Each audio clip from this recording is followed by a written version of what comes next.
Saat krisis sedang berlangsung, pekerjaan tim komunikasi tidak berhenti hanya pada pemberian respon awal saja. Perusahaan wajib terus memantau situasi di media sosial secara aktif untuk mengetahui apakah masalah sudah mulai mereda atau justru semakin membesar. Ada 4 hal utama yang harus dipantau secara ketat. Pertama, komentar dan mention terbaru untuk melihat pergeseran respon publik. Kedua, perkembangan tagar atau hashtag agar kita tahu apakah masih menjadi tren negatif. Ketiga, opini dari influencer atau akun besar yang memiliki pengaruh luas. Serta yang keempat, bagaimana publik merespons klarifikasi yang telah kita berikan sebelumnya. Untuk memudahkan proses ini, kita bisa memanfaatkan berbagai alat bantu pemantauan. Mulai dari fitur pencarian real time di Twitter atau X, pengecekan tag dan DM di Instagram, hingga menggunakan alat profesional seperti Hootsuite, Mention, atau Google Alerts untuk memantau kata kunci tertentu secara otomatis. Sebagai contoh, sebuah brand pakaian lokal terus memantau tagar boykot setelah mereka memberikan klarifikasi. Dengan pemantauan yang konsisten, mereka dapat melihat sentimen publik yang perlahan membaik, yang menjadi indikator bahwa strategi komunikasi mereka mulai membuahkan hasil. Intinya, jangan pernah tinggal diam. Teruslah memantau agar perusahaan dapat dengan cepat menyesuaikan strategi jika arah krisis tiba-tiba berubah. Setelah badai krisis mulai mereda, bukan berarti tugas perusahaan telah usai. Kita harus menyadari bahwa permintaan maaf saja tidak akan pernah cukup untuk memulihkan kepercayaan sepenuhnya. Harus ada tindakan nyata yang membuktikan bahwa perusahaan benar-benar berkomitmen memperbaiki kesalahan. Langkah pertama adalah memperbaiki sumber masalahnya. Jika krisis dipicu oleh kegagalan sistem, pastikan sistem tersebut sudah diperbaiki dan diuji ulang. Selanjutnya, berikan kompensasi jika memang diperlukan, seperti pemberian diskon, voucher belanja, atau pengembalian dana kepada pihak yang dirugikan. Sangat penting juga untuk mengomunikasikan setiap proses perbaikan yang telah dilakukan kepada publik agar mereka tahu bahwa perusahaan tidak sekadar memberikan janji manis. Terakhir, jangan lupa sampaikan apresiasi dan ucapan terima kasih kepada pelanggan yang tetap memberikan dukungan selama masa sulit. Sebagai gambaran, sebuah toko online yang mengalami keterlambatan pengiriman massal memilih mengirimkan email permohonan maaf disertai voucher belanja kepada semua pelanggan terdampak. Hasilnya, banyak pelanggan yang tetap loyal dan justru memuji usaha toko tersebut dalam memperbaiki diri. Ingat, netizen mungkin bisa sangat marah, tapi mereka juga memiliki sisi pemaaf. Asalkan kita mampu menunjukkan aksi nyata, bukan hanya sekadar deretan kata-kata.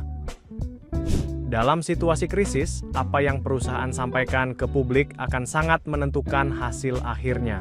Pesan komunikasi harus disusun dengan hati-hati, jelas, dan penuh empati melalui 5 prinsip utama. Pertama, gunakan bahasa yang mudah dimengerti dan hindari istilah yang terlalu kaku agar terasa lebih manusiawi. Kedua, jangan membela diri terus-menerus. Jika memang ada kesalahan, akuilah secara terbuka. Ketiga, tunjukkan rasa peduli dengan kalimat yang tulus, seperti menyatakan penyesalan atas ketidaknyamanan yang terjadi. Poin keempat adalah pastikan pesan tersampaikan secara singkat tapi jelas tanpa bertele-tele agar inti informasi tidak hilang. Terakhir, selalu arahkan publik ke langkah berikutnya, misalnya dengan memberikan estimasi waktu pembaruan informasi. Perhatikan perbandingannya. Pesan buruk yang bersifat menyangkal seperti "kami tidak bersalah" hanya akan memicu kemarahan. Sebaliknya, pesan baik seperti "kami memahami kekhawatiran masyarakat dan sedang meninjau fakta dengan serius" akan jauh lebih efektif dalam meredakan emosi netizen serta mulai membangun kembali kepercayaan publik yang sempat goyah. Saat perusahaan berada di pusaran krisis, sangat penting bagi kita untuk tetap berkepala dingin dan tidak terjebak dalam reaksi yang berlebihan. Sikap defensif atau emosional justru seringkali menjadi bahan bakar yang membuat situasi semakin runyam. Ada beberapa perilaku yang wajib dihindari. Pertama, membalas komentar netizen dengan nada marah, karena profesionalisme harus tetap dijaga meski dalam tekanan. Kedua, menghapus komentar negatif secara gegabah yang justru bisa memicu kecurigaan publik akan adanya upaya menutupi masalah. Ketiga, menyalahkan pihak lain atau pelanggan, karena hal ini membuat perusahaan terlihat tidak bertanggung jawab. Selain itu, hindari membuat klarifikasi yang terkesan menyalahkan korban, atau terlalu cepat mengambil kesimpulan sebelum investigasi benar-benar tuntas. Pernyataan yang prematur seperti mengklaim tidak ada masalah, padahal penyelidikan masih berjalan, hanya akan menghancurkan kredibilitas organisasi. Reaksi yang arogan dan berlebihan seperti ini bisa membuat perusahaan kehilangan simpati publik seketika. Hal yang paling krusial adalah tetap rendah hati, terbuka, dan fokus sepenuhnya pada penyelesaian masalah secara konkret. Ingatlah, netizen mungkin bisa memaafkan sebuah kesalahan teknis, namun mereka akan sangat sulit memaafkan sebuah arogansi.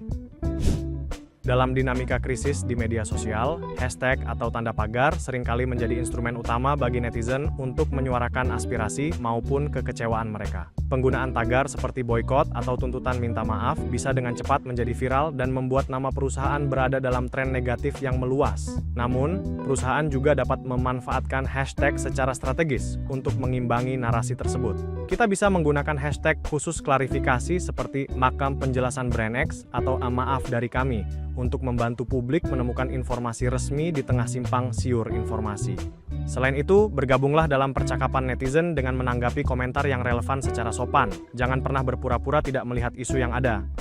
Kita juga bisa menggunakan hashtag transparansi, misalnya Matarasan Update Brand X, untuk menunjukkan perkembangan nyata dari penyelesaian masalah secara berkala.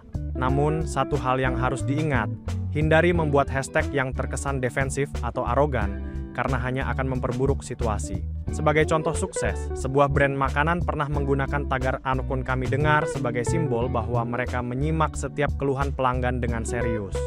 Sikap terbuka ini terbukti efektif dalam meredam ketegangan dan mengembalikan simpati publik.